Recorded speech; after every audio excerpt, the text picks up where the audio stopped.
Arun, I've just got a request that the audience would like to ask one or two questions. Please raise your hand. There's only time. Rajdeep?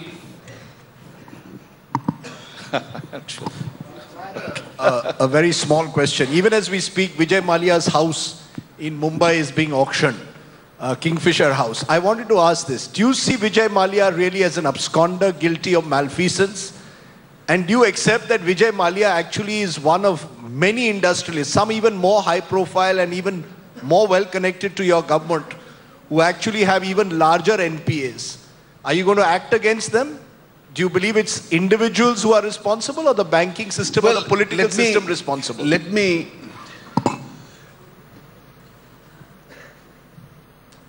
me not give you an answer which you would want to sensationalize. No, give me an honest answer. Mine will be an honest answer, because I have to answer for sins my predecessors have committed. You see, the NPA problem is really on two counts. One part of the problem is because certain sectors of the economy had slowed down. So if you analyze the NPAs, the largest are in the steel sector, which was facing a huge Chinese surge coming into India. There is some problem in the textile sector. There was some in the highway and the infrastructure sector. Some were of the state governments, the DISCOMs, in the power sector. Now, these constituted some of the major NPAs.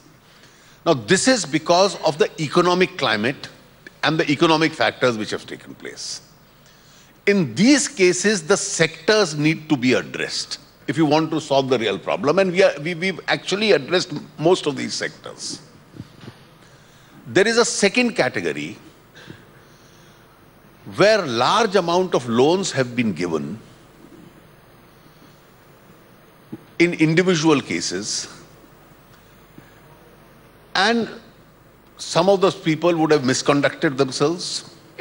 There may not be adequate sureties, and that's a source of worry.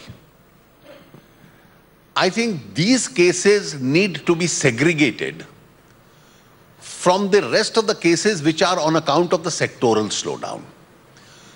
Those NPAs which are a result of the sectoral slowdown, once the upward movement in those sectors starts, those NPAs could even cease to be NPAs.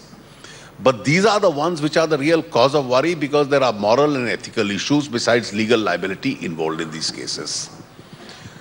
I think in the kind of examples that you mentioned just now, this has brought a huge bad name both to India's banking as also to India's private sector. And I think it's extremely dangerous for the future that if we are not able to remedy this. Now, how do you remedy this?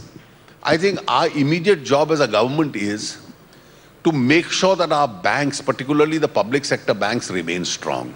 So I am trying to recapitalize the banks. The Reserve Bank has 2 weeks ago taken a step in order to ease in their capital norms, which brings in more capital into the banks itself. Steps for change of managements in some cases, steps for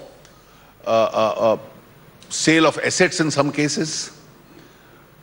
The banks have been advised by the Reserve Bank to follow that policy. The government agrees with that approach. And I think eventually, once over the next few weeks, we are able to bring the insolvency law, there will be a structured statutory mechanism under which all this will be more easily possible. But do you see Mr. Mallya as an absconder guilty of malfeasance? Well, why do you want me to make comments on individuals? You had a full debate in Parliament on it. That's why I'm asking you, where does the government stand on it? What I have to say, his facts are clear. It's pending in court. Every government agency, whether it's the taxation department or it's the investigative agencies, wherever he has violated the law, is going to take strong action. As far as the banks are concerned, I've found out the details from the bankers itself. I've been briefed that they are going all out to recover every penny of the last rupee that they can from him. Incident: a promising young kabaddi player was shot dead on the streets of Rohtak in Haryana. What's truly alarming is that the fatal shooting was caught on camera on Tuesday afternoon. Kabaddi player Sukhwinder Singh. Tired of living a quiet, happy, boring life, so I decided to get married. And my wife says, welcome to hell, boy. But the episode ain't that bad. It's just about alright, above average.